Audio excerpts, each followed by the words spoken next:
यश जी देखिए, सबसे पहले समाजवादी पार्टी ने ही इस पूरे मुद्दे को उठाया था। हालांकि 8 से 10 दिन तक ट्रस्ट की तरफ से कोशिश की गई थी कि इस पूरी बात को ज़्यादा महत्व न मिले, लेकिन जब तमाम पार्टियों का ध्यान इस मुद्दे पर गया तब आज ये परिस्थिति सामने आई है कि 8 लोगों के खिलाफ नामजद एफआईआर हुई है।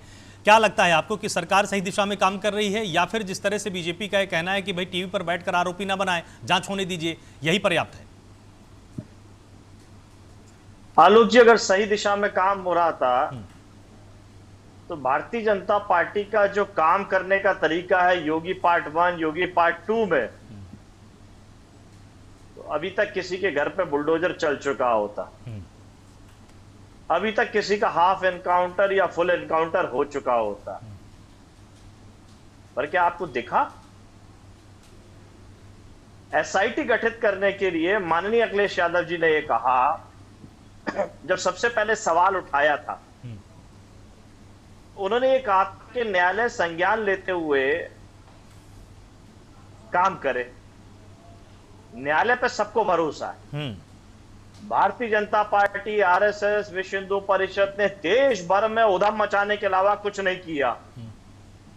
प्रभु राम का नाम लेके उनकी आड़ में राजनीति करने का काम किया। और हमारा हमेशा से कहना था कि न्यायालय का जो भी आदेश होगा उसको स्वीकार करेंगे। और आज न्यायालय के आदेश से भव्य राम मंदिर बना। राम निर्माण समिति बनाने की बात न्यायालय ने कही, जिसपे प्रधानमंत्री द्वारा राम मंदिर निर्माण समिति के अध्यक्ष नृपेंद्र मिश्रा जी बनाएगा। तो जहां प्रधानमंत्री कार्यालय, प्रधानमंत्री, सर्वोच्च न्यायालय का इन्वॉल्वमेंट हो, पूरे देश भर से, दुनिया से आस्था और विश्वास रखते हुए लोग प्रभु राम के दर्शन करने, चढ़ावा चढ़ाने आते हो, वहां उत्तर प्रदेश की भारतीय जनता पार्टी की राजनीति और सरकार एक एसआईटी बनाती है। और एसआईटी के ऊपर माननीय अखिलेश यादव जी ने कहा था कि ऐसा ना हो एसआईटी ये चढ़ावा चोरी के लिए बनाई गई एसआईटी की रिपोर्ट ही चोरी ना हो जाए। और वो दिख रहा है किस तरीके से बड़े लोगों को बचाया गया। ये एसआईटी ने रिपोर्ट किसको दी? उदी ट्रस्टी को दी है। जो इस पूरे एसआईटी के मुखिया हैं वो इस ट्रस्टी हैं।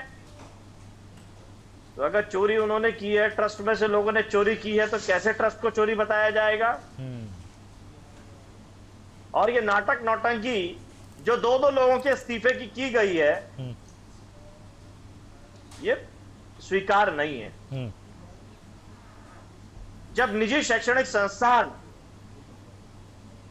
कोई गलती करता है, बस दुर्घटना हो जाएगा निजी शैक्षणिक संस्थान की है, स्कूल की, कॉलेज की, तो आप प्रिंसिपल पे मुकदमा कर देते हो, उसको जेल भेज देते हो। किसी बिल्डिंग मालिक के घर में आग लग जाए, जैसा भी कोचिंग संचालक की बात आई, एक होटल की बात आई, तो मालिकों पे आप कार्रवाई करते हो, मुखिया पे कार्रवाई करते हो। तो यहां मुखिया क्यों बच रहे हैं? जबकि ऐसे लोग आ रहे हैं जो गवाही दे रहे हैं। पुराना एक अकाउंटेंट या जो हिसाब किताब में रहता था, वो कह रहा है कि चंपत राय जी को मैंने अवगत कराया। तो जब अवगत थे तो कैसे इन्वॉल्व नहीं है? तो ये नैतिकता के नाम पे इस्तीफा तो तब देना था जब आरोप लगा था, जब जमीन घोटाले का आरोप लगा था, फिर चढ़ावे चोरी का आरोप लगा। ये इसीलिए मैं सबको नौटंकी कह रहा हूं।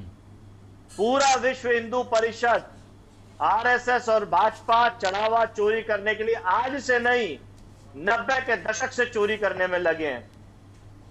एक इनकम टैक्स अधिकारी ने विश्व हिंदू परिषद को इनकम टैक्स का नोटिस दिया था कि अपने आय, व्यय और टैक्स का पूरी डिटेल दीजिए, लेकिन कहीं कोई बात नहीं हो पाई। पूरा दबाव बना के उसको हटा दिया गया। और भी उससे पहले जो एक पुजारी थे, उन्होंने भी कहा कि विश्व हिंदू परिषद ने कभी चढ़ावा भोग देने का काम नहीं किया। तो जब उस समय जब राम मंदिर निर्माण नहीं हुआ था, तो जब चढ़ावे में भोग और कुछ भी लेना देना नहीं था इनका, तो आज चढ़ावे में और भोग में सब इनका इन्वॉल्वमेंट कैसे हो?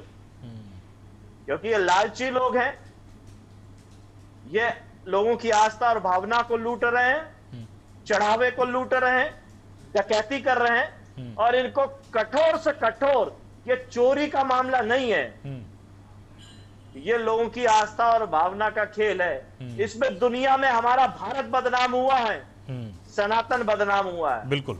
इन पर रासुका, एनएसए, जितने बड़े बड़े कार्रवाई हो सकती है वो होना चाहिए।